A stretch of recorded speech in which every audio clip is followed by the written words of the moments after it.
Hello, everybody. Thank you so much for joining us for our second webinar on the COVID-19 event. We're going to be continuing the conversation for those of you who were able to join us for our webinar on Friday. Thank you for coming back to this second webinar, and for those of you who are joining us for the first time, welcome. My name is Jenny Rose. I am the Director of Client Services here at Tempest. I'm joined with two other members of our team, Mike Trippy, who is our Creative Director, and Chelsea Cipriani, our Director of Client Success, who leads our CRM team. Today, we are going to be going through several things. First of all, we know a lot of you have made the decision to work remote during this event, so we're going to cover some tips and tricks to make that whole process a success for you. We are also going to talk about how we can help lead our communities through this really tough and evolving time. We'll also review some of the tools in the IDSS CRM system that you can use to communicate with your audience for those of you who are users on our CRM platform.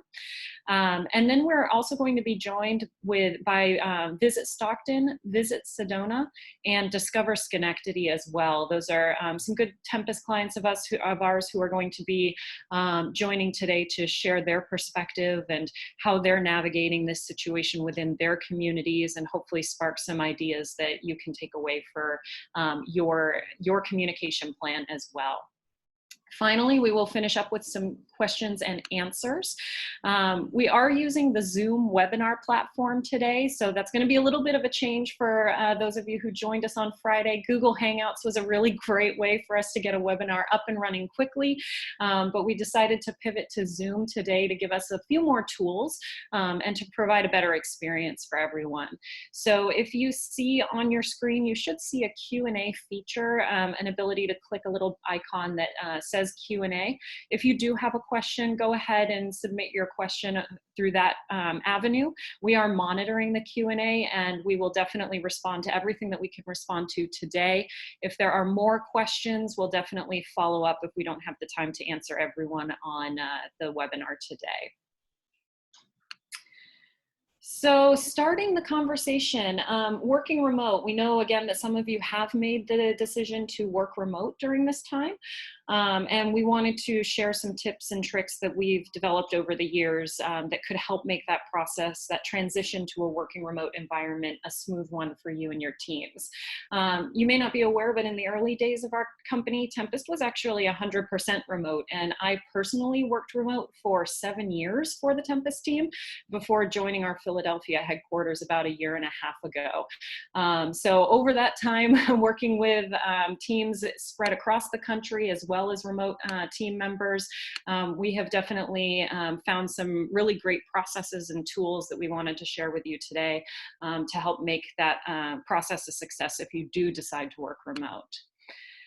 So just some kind of housekeeping things if you make the decision to work remote is really, first and foremost, internet connectivity. I mean, this sounds pretty basic, but sometimes we start working from home and find out that the internet at home is not exactly as robust as our internet at the office. So that can definitely be a frustrating situation for teams to discover when they start to work remote from home. If you do find that you're having some problems, you can get closer to the router, potentially plug in directly. Really check with your teams, make sure that you have really reliable internet service to avoid kind of a frustrating situation. One of the other things that we're encouraging our team members who are working remote to do is to take time off when needed. If they're not feeling well, if they need to take some time off to, deal with how they're going to navigate working remote with kids at home. Obviously, a lot of schools out there are closed, so children are at home right now. There's a lot of logistical things that folks are having to navigate right now. So we definitely are encouraging our teams to take time off if needed so that they don't have to try and juggle those logistics and working at the same time. And then when it comes to a technology perspective, definitely think about the tools that will make your team successful. We've encouraged our teams who are working remote to take their second monitor home if it will help. Obviously, sometimes, if you're not working on a laptop or some sort of portable computer professionally, if you have like a personal computer in the office, if you have a desktop machine, that may not be feasible for your team to take that home. But if they can, for example, bring their second monitor home or anything like that to help make their work remote experience a little bit easier and more productive. We also, for those of you who may have those desktop machines that can't come home with your team members, if you have a remote file system where folks are plugging into a file structure that they can't access from home, that's definitely something to think about as well. So making sure that your teams have access to shared files, they're able to access that if you do make the decision to work from home. One of the other things that we have really relied upon a lot, and I know a lot of destinations are utilizing this platform as well, is Slack. This is a really great communication platform. A lot of destinations use this to really it's a really great way to communicate nicely with your teams. So we can, basically what we can do is we can use Slack to communicate individually with people, instant message one-on-one. We can also use it to create message boards for individual teams. So for your organization as a whole, your marketing team, your communications team, things like that. So it's a really great resource for you to use to continue that communication. One of the other things that Slack will do that's really useful is it will allow you to also start phone calls and screen sharing. So that can be a really great opportunity for you to continue that communication with your team members. Make sure that you can really quickly start a phone call if you are having, a conversation and you decide it's just easier, instead of messaging back and forth, hey, let's hop on a quick phone call, maybe share our screen. That's a really great resource for you as well. For some of you who joined us on our Hangout or our webinar last time, you know that we used Google Hangouts. That is something that our team has really embraced over the years at Tempest. It gives us an opportunity to chat from a video perspective and actually see our team. We're leaning really into Google Hangouts right now. We're encouraging lots of video chats with our team right now. And basically the rule of thumb, if you are working remote, is, for us at least, is if you would go to someone's office to have a discussion, go ahead and start a video call. It's a really great way to still have that face-to-face interaction and encourage that team cohesion. Obviously today we are using the Zoom platform. This is a really great platform that we've been playing with recently. It offers both webinar technology, which we're using today, but it also has a meetings option. The meeting has a grid view, which you're looking at here. We actually tested that out yesterday with our full team. We had a happy hour planned for St. Patrick's Day in the Philadelphia office. And given everything that's going on, the fact that our Philadelphia team is primarily remote right now, we decided to actually move our team happy hour onto a Zoom meeting. And then we extended it to the entire company. So it was a really great opportunity for all of us to see each other face to face. We had the opportunity to meet Derek Mogar's new baby girl, who was just born a couple days ago. We also got to meet some of each other's pets. So we got to see Chris Mateer and Mike Vizzoni's pets, see the kitty cats. And speaking of those cats, for those of you who have pets, this is my personal pro tip. If you have a cat around, I highly recommend protecting your keyboard. When I was working remote for Tempest, I got very used to halfway closing my laptop every time I walked away from my computer. This is Tex. He's my Hurricane Rita rescue from Galveston, and he spent a lot of time jumping up on on my keyboard and would somehow hit a magic combination of keys that would open up an instant message to Alex, our CEO, and would just start having full-on conversations with our CEO, which was very funny, but also a little embarrassing. So I highly recommend keeping an eye on what your pets are doing to your technology when you walk away for a moment. One of the other things that you can do to really kind of maintain a sense of normalcy as you are working remote is really, stick to a routine, have a dedicated workspace for you, even if it's just the kitchen table or something like that. Have a space where you can set up your workspace and you can feel like you're in the office. Also make sure that you are maintaining your normal daily routine as much as possible. Of course, this is really super important for kids as well. Making sure that we're keeping as much of a sense of normalcy, even though our lives are significantly different than they were just a couple weeks ago.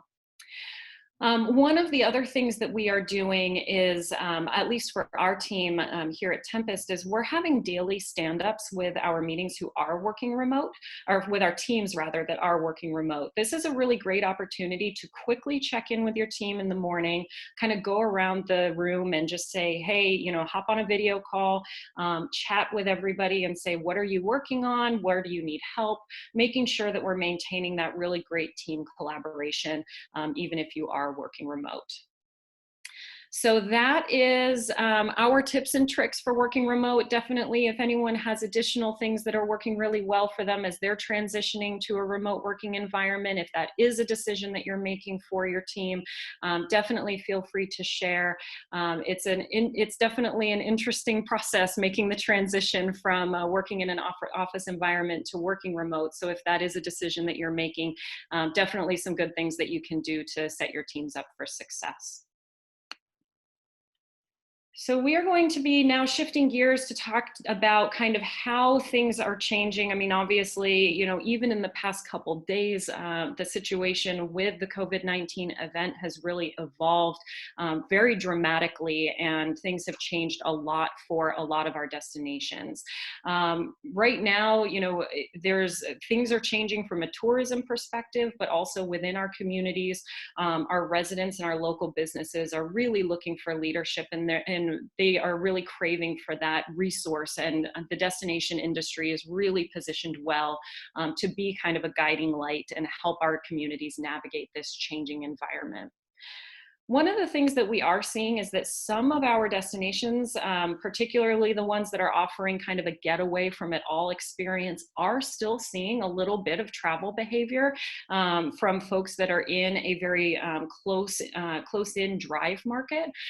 So that there is that's a kind of navigating, changing situation that we're seeing. But it's been interesting to see how the visitors are changing their behavior and really kind of shifting potentially away from booking or continuing to book depending on the destination. One of the other things that, of course, is evolving really quickly is events in a community getting canceled, with some of the recommendations that are coming down from the federal government, from the CDC, as well as from local state level government, is really kind of a lot of restrictions on the number of people that can be in public spaces together. So that's impacting, of course, a lot of our events. Absolutely, staying on top of your event calendar as much as possible is a great idea. But one of the other things that you can do is add some boilerplate content to your event calendar to give the visitors a little bit of context around the event. Just make sure that they understand, we're following the state level guidelines. This is, at this point, this is how long we anticipate this will last. It really gives those visitors a way to navigate the changing circumstances surrounding the events that may or may not be being postponed or canceled in your community. Now, one of the other things that we want to talk about is how we can proactively support our communities and our local businesses. I think we all remember the Vegas Strong campaign, which was a really impactful and massive national effort following the shootings from a couple years ago. And, you know, while this was absolutely a huge effort and it turned into a really amazing local movement, there is an opportunity for you to achieve something similar for your community at scale. And we've seen some really great movements towards this in the destination industry. One of the ones that we saw just earlier today was actually from the Philadelphia CVB. They posted a really great blog about virtual tours for their museums, music that was shot, that was recorded here from Philadelphia artists, movies and TV shows that were filmed in the area, giving you a way that you can experience Philadelphia from home. This really allows you to kind of create a destination experience even without the ability for the visitor to come be in market. I personally really liked, they shared a cheesesteak recipe so that you can create your own cheesesteak if you can't make it all the way out here. Also highlighted some local businesses that will ship a cheesesteak to you as well. So definitely some opportunities for us to get creative with how we are showcasing our local partners, local attractions, definitely keeping that destination experience out there for our visitors. Now in Philadelphia, we do have, you know, for us in this community, all of our non-essential businesses are closed right now. Some of our restaurants are still open for takeout and delivery from services like Grubhub. That's a similar situation that our friends in Huntsville are experiencing right now. And they have taken that and kind of created this really great environment where they can provide a one-stop resource for their community, showcasing restaurants that are still offering delivery. If businesses are still open, if you're in a destination that is that still has businesses operating, which ones are stepping up their cleaning so that they can, you know, comfortably welcome folks into their brick and mortar locations? Do you have stores or boutiques that offer online ordering and shipping? This is a really great way for us to continue fostering that engagement with our local businesses, providing the opportunity for our local businesses to continue to do business, but also helping our local residents and any visitors who happen to be in market still get that destination experience, still be able to support small businesses. It's also a great idea if you put a page like this up, any way that you can help support vulnerable populations. If you're a resident, how can you help support the food bank? If your schools are shut down, are they offering pickup for the school lunch program? Resources like that that can be helpful for your residents navigating this evolving situation. Looking at our partners, one of the big things that we are seeing is the opportunity, of course, for local businesses to continue engaging with customers using online shopping, delivery, things like that. Would definitely encourage you to reach out to local businesses that don't have an online storefront and encourage them to set one up now. Get that rolling as quickly as possible. Shopify and WooCommerce are two really great resources for this. The local businesses can create an account, start to get their inventory up there, start being able to continue to support their organization and foster that economic impact as this event continues to unfold. Now, as you're helping your communities weather this storm, of course, getting the word out about these resources that you're publishing on your website is super important. Making sure that we're bringing online visitors into this ecosystem to integrate and interact with our businesses. One of the ways that you can do that is through social media. This is a great example that we saw Visit Buffalo Niagara that's using Instagram stories to kind of foster that support for their local businesses, really kind of getting the wheels in motion so that we're connecting with the local community, and we're fostering that support and that pride and that activity to really kind of keep our businesses going.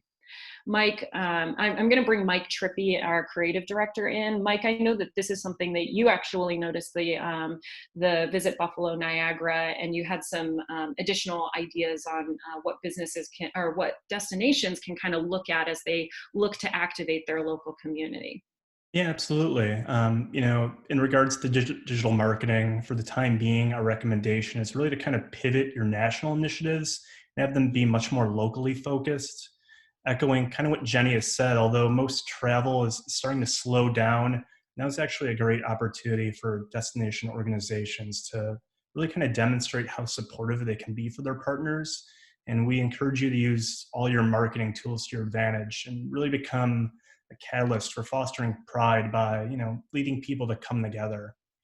Right now, we're actually working with Jackson Hole Central Reservations in Huntsville, Alabama, on some local campaigns. And because these ideas can really be applied universally, we definitely invite you to use them as inspiration or really even verbatim in your own executions. Messaging wise, speak pridefully, be authentic, but project the strength of your community. This should be less of a sales driven initiative and more of a brand campaign of your destination's values.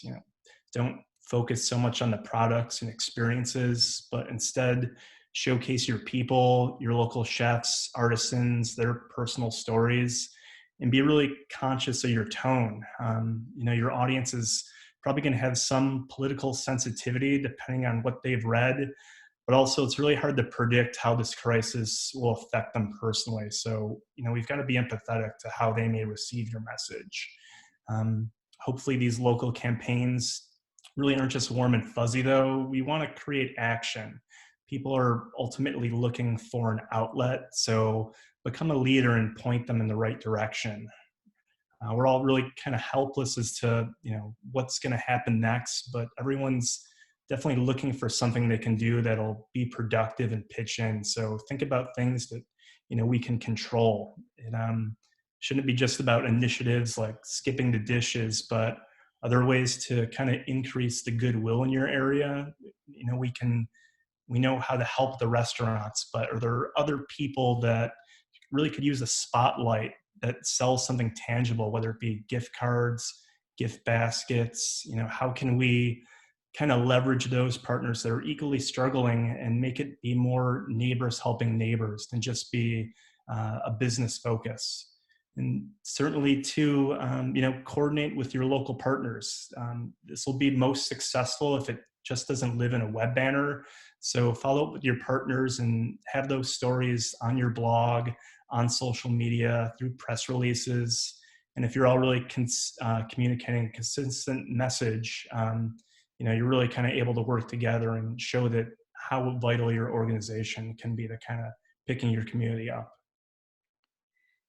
Absolutely. Yeah, really ultimately what we would encourage you to do is be the community leader that helps preserve the things that make your destination an amazing place to visit. I mean, really right now is the time for us to show up for our local businesses so that when tourism does resume, which it will, there is absolutely these amazing local features, local attractions, local restaurants and makers for you to market and continue to be the amazing place that people loved to come to visit.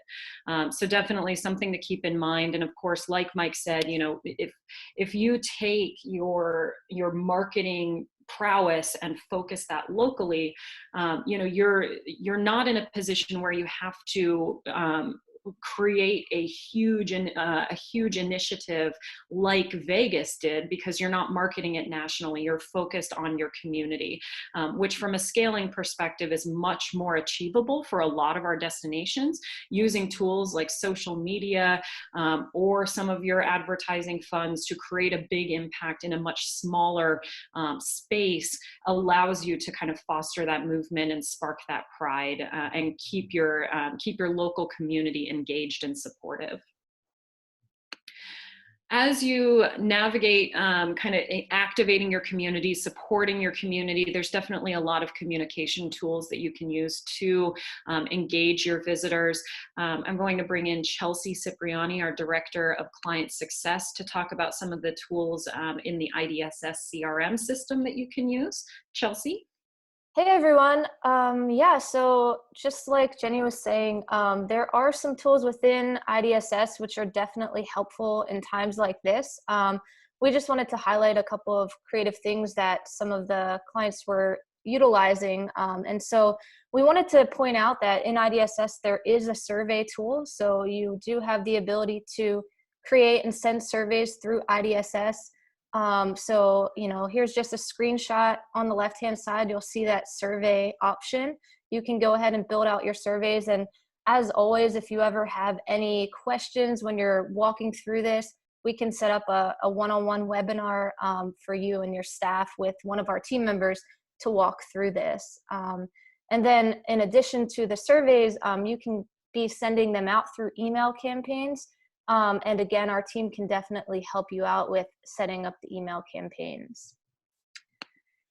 And I know one of the other things, Chelsea, that our team has been, or that our clients rather have been doing, is using the IDSS system to, in addition to emailing out surveys, emailing out communication to their partners and their local business community to make sure that they're having a lot of resources and support as they navigate this process.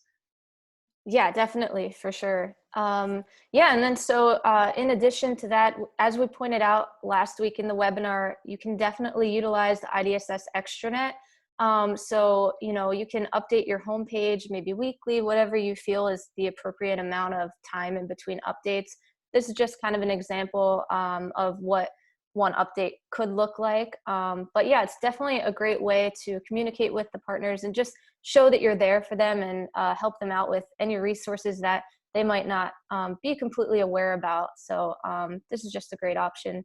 And definitely reach out to our team, support@idss.com, if you have any questions about the functionality. And one of the other things that we definitely encourage you to do is be a resource for your local businesses as you're pushing out all of this communication and helping your businesses navigate this, giving them some tips and recommendations on their marketing. This is a local business in Denver, Colorado that I'm on their mailing list, and they sent out a really great piece of communication letting their folks on their email list know that they are still open during in order to do takeout and delivery orders. So encouraging your local businesses, particularly your restaurants, encouraging them to send out similar email messaging to just get the word out that they are still open, they're here to help, and you can still engage and patronize these businesses is a really good idea. Fundamentally, definitely make sure that you're communicating really frequently with your partners. You're providing that consistent, valuable update to, not only your community at large, but also your partnership base. Consider hosting a webinar of your own like this so that you can connect your partners, your local business community, help them understand some of the things that, other local businesses are seeing success with. If you have a local business that really quickly got an online ordering system up and running, helping connect those resources within your community to have that discussion and help everyone weather the storm, using the technology and the processes that are helping you is definitely, and kind of sharing that messaging between all of your different partners is definitely a super valuable resource that we can provide to our communities over the next several months. So we want to bring in Wes Ray, the CEO of Visit Stockton, to share how he and his team are working with their community to adapt and change as things evolve here. Wes, are you with us? I am here. Can you hear me? Yes, thank you. Awesome. Thank you. First off, I'd just like to say thank you to everybody. I mean, we're doing such amazing things right now in our industry, and I think I'm learning a lot and stealing a lot, and so you're all very inspirational, and I just appreciate the community that we have. And thanks to Tempest too, just for this kind of information dissemination, but also the alert function's been really helpful on our site and allowing us to guide our community to certain landing pages on our website. And I can tell you that we really, it's nice being a DMO that's not attached to a city. It gives us the real ability to be nimble and react fast. And so we are definitely feeling that we are taking a leadership role in our community. And a lot of it has to do with our ability to be nimble. We got our COVID page up early last week. And I can tell you our year-over-year site traffic is up actually right now. Obviously that being the #1 page, but most of that is coming organically. So we're keeping that up to date every day and actually have a sub page now that lists all event cancellations, attraction closures, restaurant closures, and other information that our locals are really hungry for. But again, local government's not going to do that. Chamber may tie to their own membership. So we have the ability to really be a great information resource for our community. So I think we're glad to do that because right now my team needs something to do. And right now it's this 100% of the time. One of the activities that we decided to do last week also was, like many of you, is focusing on our restaurants. From the very beginning of this challenge, our heart has really gone to the employees. I think we all knew from the very beginning when our hotels were being impacted, and now restaurants and of course retail and everything is the hourly wage earner that gets impacted first. And I think our ability to take a leadership role and really conveying this message is important, even though all of us are seeing our budgets just being decimated at this time. The reality is we got to deal with that later. We're making our cuts now, but we've got the short term is the importance of our community and taking a leadership role there. So in the dining event, we decided, we've done Restaurant Week for 11 years here. We have a great relationship with our restaurants.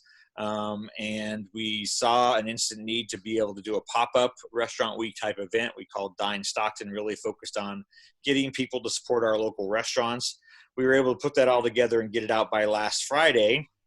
And then, of course, Sunday, the governor said he asked all restaurants to reduce their dining rooms by at least 50% and enact social distancing. So on Sunday, we had to pivot all of our messaging and avoid driving any traffic to business and focus on takeout and delivery.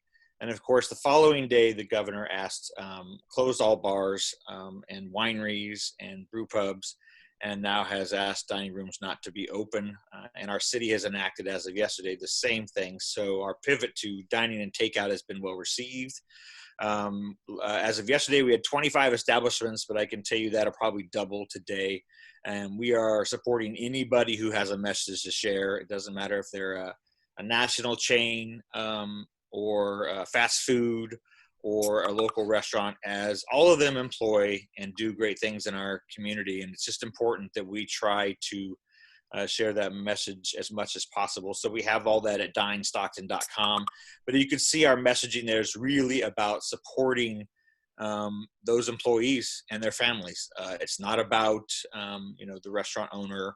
It's not about us. It's really about reminding people that there are bodies behind all of this. And those are we talk a lot, especially in California, is those hourly employees they're always on the bubble. They're one paycheck away from being homeless or one paycheck away from not paying rent or paying a bill. So I think we're hearing this nationally, and it's going to be a big concern moving forward because I think we all realize, since we're all working remotely, that this is just the beginning of this for those people in our community. So that's kind of been our reaction, taking a leadership role, getting our COVID page up, getting our secondary page of closures and other event cancellations up so that folks are aware. Of course, we've been keeping our events calendar, what's left of it, I don't think there's much left, up to date. And then again, our dining event.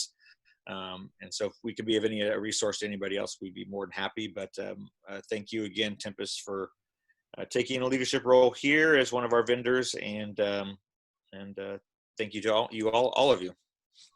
Absolutely. Thank you so much, Wes. Really appreciate it. We're going to bring in now Jennifer Wesselhoff, the president and CEO of the Visit Sedona and Sedona Chamber of Commerce. Jen, I know that you have been talking a lot with your local community and local businesses. Can you kind of tell us what you've been, how you've been navigating this situation? Yeah, well, just to start off, that's me social distancing myself in beautiful Sedona that you see on your screen. So, you know, we will recover, as Wes said, but it's these trying times that are certainly totally unprecedented that we're all just trying to navigate as we go. And I'm going to be honest with you, my people here in Sedona, they do not have a lot of patience. I think it's super helpful that we're a Chamber of Commerce and a Tourism Bureau because we have a lot of the tools available to us to communicate with locals and with businesses. So we're maybe a little bit ahead of the game in that respect, and perhaps some of the DMOs that maybe don't have partners or don't have a membership sort of driven organization can learn from some of the tactics that we're doing. So today I thought I would cover how we're communicating to locals, how we're communicating to visitors and stakeholders, and then just some important learning lessons. So, you know, for us, in fact, I just got off the phone with a resident who is extremely irate that we are still serving visitors. They feel like visitors who are here are going to infect them and their elderly family members, and that we should resign, that I should resign, and I'm irresponsible. And I'm sure if I'm getting this, it's not far behind that you are already, or not far behind in receiving some of those calls from locals. So definitely balancing the visitor services, and I'm not even talking attraction. I mean, none of us, I think, are trying to attract visitors right now, but it's really more now about management versus sort of the safety of our residents and communicating that message. We're doing that with an online newsletter. We have about 2,500 locals who over the course of the last several years have signed up to receive our newsletter. So we're communicating exactly what we're doing and what we're not doing, and trying to inform that we're not actively attracting visitors during this time. So if there's a way that you can, we're in fact trying to create a larger local email list. So we're doing Facebook advertising right now to locals about how to stay informed and to sign up for our local newsletter that we send out every Tuesday. And in that, we're driving everybody to our website, which includes general information like what's closed, what events have been canceled, the school luncheon, you know, pickup program locations, and, you know, information that they might find helpful, including now we're starting to gather information from our restaurants on who's delivering, who's providing takeout. And I guess the one thing that I just learned today is, and some people might disagree with this as we talk about crisis communications, but we're allowing people to access us in a lot of different ways, including phone. But I'm feeling like if we can allow residents the opportunity to vent, maybe via voicemail first before they get to maybe the CEO or the leader, and to leave a message, and then to allow time for them to settle down before you call them back or communicate back with them. It emotionally will be a lot easier on leaders, I think. So keep that in mind as you're making yourself accessible to locals. Let them leave a message if it's possible, and make sure you get back to them and respond. Several of the people who have left me messages don't even give me their phone numbers or contact information, so I don't have the ability to even respond. So secondly, how we're communicating to visitors. We actually just announced that we're closing our visitor center as of tomorrow, so end of day today, and creating a virtual visitor center. So the last several days we've put mechanisms in place and redeployed visitor center staff to provide live chat on our website, to provide a texting option to allow visitors or locals to send us a text message and we can respond via text. We've expanded our phone center capabilities and email inquiry staffing. So we've really spent the last couple of days lining up those standard responses, those mechanisms, and making sure that we're available to visitors, even though the actual physical location will be closed. Our travel advisory, we posted on our Visit Sedona page. You can take a look at that. It's on our homepage of Visit Sedona, basically just identifying the situation, what's happening in Sedona, the closure pages. We're using Google Docs as that mechanism for our staff to continually update. So a lot of different staff people, as soon as they hear about a closure or an event cancellation, can go ahead and post that on Google Docs, and then we're posting that on our website to really become, you know, the relevant. Goodness, my words aren't coming. The resource. I mean, in Sedona, we don't have a daily paper. We don't have a radio station, really. So our daily paper publishes twice a week. So by the time we make comments to the paper, the information is just outdated. So we're being hesitant about what we're putting in print and keeping everything digital so it can very quickly be modified and changed. The communications to our stakeholders, it's so difficult to tell them that, you know, these are going to be hard times and we're just going to have to get through it together by providing resources, making sure that they know that we're advocating the federal government and local governments to help them during this time. We're gathering data. We did an economic impact survey for both our lodgers and our general businesses. And now we're starting to deal with members wanting refunds and wanting to suspend their membership fees.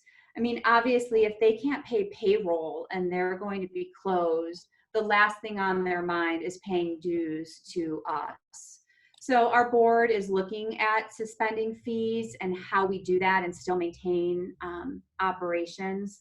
But that may be something, if you do have members, you may want to start thinking of. So regarding internal policies, a lot of the things that Jenny already mentioned, we spent the last couple of days really providing the resources for staff members to be able to forward their office phones to their cell phones to get remote access to our data, and really planning how they can be effective and still work remotely.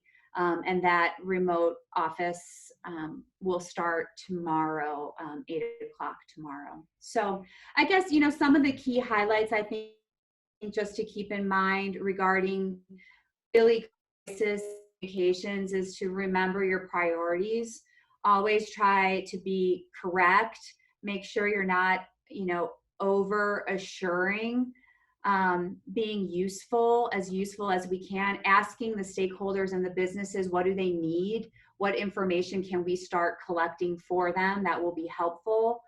Being useful, really practicing what we're preaching and just trying to be consistent across all platforms of your messaging and your imagery, and everything that you're sending out, just making sure that your communication to each of the audiences, while they're different, are still up to date and consistent with each other. So that's all I have. Thank you so much, Jennifer. We did have a question from Beth, who she was asking that, you've ramped up monitoring emails, but do you have the phones manned? I know that you mentioned you are fielding calls, but how has your communication strategy changed since you've closed your visitor center? Well, we're closing tomorrow, so we actually haven't closed today. We're run mostly by volunteers, and our volunteers are generally in that vulnerable population. So over the course of the last couple of days, our scheduling has been a problem, but we just redeployed all of the staff members. So the staff members at the visitor center are now deployed to answer calls and answer emails. And then we've redeployed basically our sales team in the admin office, because their jobs are changing drastically right now. We deployed them to the live chat and the text messaging system. So we're changing responsibilities, and we're doing sort of on the fly training to make sure our teams are prepared. But we're trying to keep all of our staff employed during this time and redeploying them where we need them. Wonderful. Thank you so much. We had another question come in, a very good question about this webinar will be recorded. We are recording it right now. So for those of you who are going to want to reference back to this or share it with some other team members or community members, we are going to post this content on our website at tempest.im. So definitely check back there for a recording of this for any of your team members who might have missed it. We're going to bring in Becky Daniels now. She is the Executive Director at Discover Schenectady in New York. Becky, how are things going for your destination? Just about the same, I think, as everyone else, but I have been relieved to hear a lot of these best practices, and I'll try not to repeat what everyone else is saying, but I think we're on the right track too after hearing your recommendations and the recommendations of the other CEOs on the call. So thank you all for joining and for putting this together. Awesome. So I can launch right in and go for it. Try to be cognizant of not repeating too much of what's already been said. On the staffing note, we're a pretty small office. We're a team of 3, and like others, just wanting to make sure that we are kind of redeploying as necessary. My sales director certainly isn't doing cold calls and much of her normal job. So we're working together with the county, and she's going to be helping with their call center operations in the public health department. So we've really tried to step up and work with our local government agencies to make sure we're being as helpful as possible. And she's also been great about stepping in to help manage social media engagement, answering questions, answering emails. We have closed the office. We closed the office starting on Monday. So we've worked with our IT folks to do a voicemail to email function, and having all of those voicemails go into a centralized email box. And Angela, my sales director, again, has been great about helping to answer those voicemails. We haven't got a ton. Most of our engagement has been through social media. One other little tidbit between my marketing director and I, we've actually been switching on and off our kind of social media monitoring. There's such an onslaught of information, and obviously we know not everything's accurate. A lot of things are very grim and panic stricken, and just for our own sort of mental health, we've been taking turns to be really tied in. And so certainly paying attention and monitoring things, but just keeping an eye on our own mental health on that front. So those are a couple of things we've done on the staffing side. Let me see. With our website, a lot of what you guys have been saying, we've created a landing page for all of our resources that's more public facing, and are working today on a partner resources page. One cool thing I did want to mention, that's a community initiative that I can't take credit for, but I've certainly helped and consulted with the team doing it. There's a group of regional restaurateurs, so not just in Schenectady County, but in our capital region. For those that don't know where we are, we're pretty close to Albany County, the state capital of New York. And the food scene here, the restaurant scene is really dynamic, and a couple of restaurateurs have gotten together to create a website, and I can send this to you, Jenny, so you can get it out to everyone, but it's tipyourbartender.online. And what they're doing is actually creating a virtual page where servers, chefs, brewers, pretty much anyone in the hospitality industry can create an online profile and add their Venmo or their PayPal account. And when the site officially launches, they're giving a few days for servers and folks to create those profiles. And on Friday, they're going to launch the site publicly so that folks who patronize businesses regularly can actually go on, find their favorite bartender, find their, the chef from their favorite restaurant, and actually tip them right through their Venmo or their PayPal account. So I thought that was a really cool initiative. They gave I've been on some calls about how to do that as best they can, and that's something that we'll share region-wide. So I'll keep you guys in tune with how that's working out. And then pretty much in terms of other communications, we see our role as really being an information hub. So that's what we've tried to do. Similar to most of you, we focused a lot on the restaurant takeout and delivery piece, and we're monitoring that because a lot of our businesses are changing what they're doing moment to moment.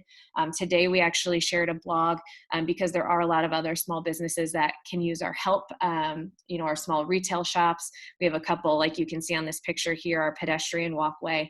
A lot of these businesses are adapting to also be able to shop online. And so Jenny, I was really thankful. I'm going to share some of those Shopify websites and resources for those that don't already have that, but encouraging people to buy gift cards. If they need essentials, there's plenty of businesses that they can order online from, and sharing that information as well. And then now the next big focus for me are one of our biggest hubs in our downtown is Proctor's Theater. It's a theater built in the 1920s, a beautiful vaudeville building. They are responsible for hundreds of thousands of visitors every year.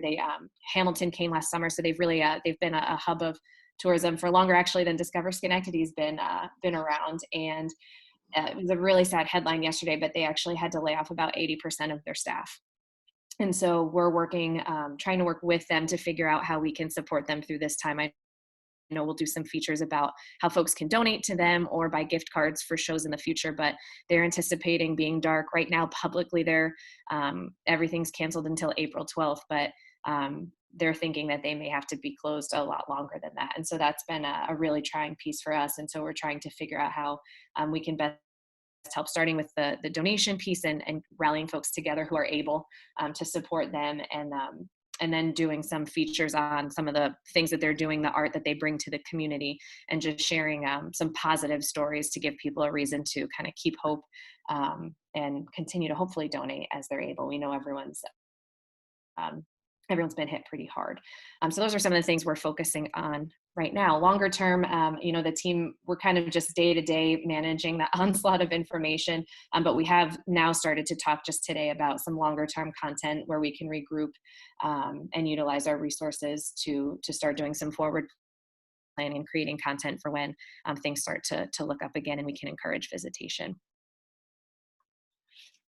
Wonderful. Thank you so much, Becky. I know you also had a trip that unfortunately wound up getting canceled as all of this was unfolding. So it's definitely for sure impacted all of us in different ways. And it's something that we're absolutely looking towards. How can we help all of these local businesses? I loved what you had to say about the businesses on the pedestrian area and kind of giving them the tools and the ways that they can continue to drive business. And we're definitely keep us posted on on that bartender, that community URL. We'll absolutely share that on our website so that it's a resource available to the entire community.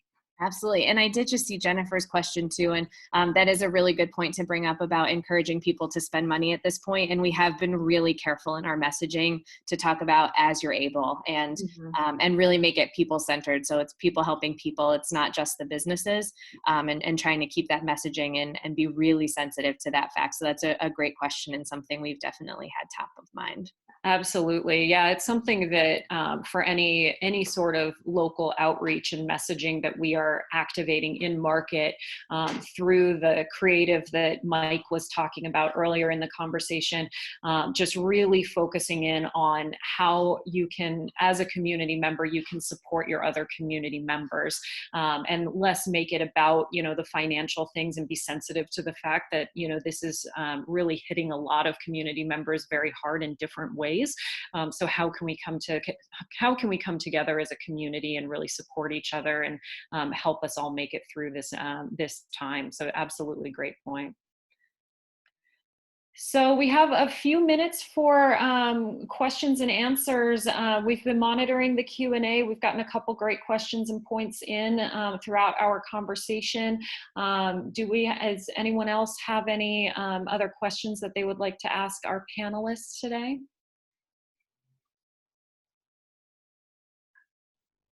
I know that this is a situation that is it's affecting and impacting all of us in very different ways, and things will absolutely be changing.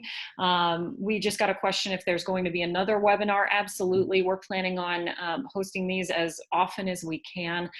So we will definitely include you since you have registered and joined this webinar. Thank you so much for taking part and joining us for this conversation. We will keep you in the loop on any future webinars as we schedule them and as we plan them. And definitely, if you have any stories on your own from your perspective, we also please reach out to us on our website. So we definitely want to hear from you and how you are navigating this situation in your destination. So definitely stay in touch with us and make sure that you're sharing those stories so that we can share that with the community at large. Jennifer M. just asked us, what are you doing to champion specifically for your hotels? Becky, Jennifer, or Wes, do you want to chime in on that? We're actually just right now still working with them to try to figure out what everyone's plans are. In New York, there's been a lot of really great guidelines in terms of restaurant and bars. Maybe not great is probably not the right word, but at least some hard and fast regulations, whereas there hasn't been as much guidance on the hotel front.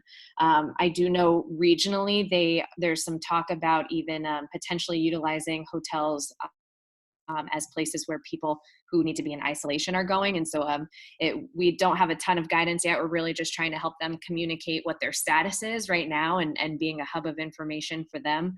And then working collectively to figure out the best path forward. But that part has definitely been a little bit tougher than with the restaurants and bars.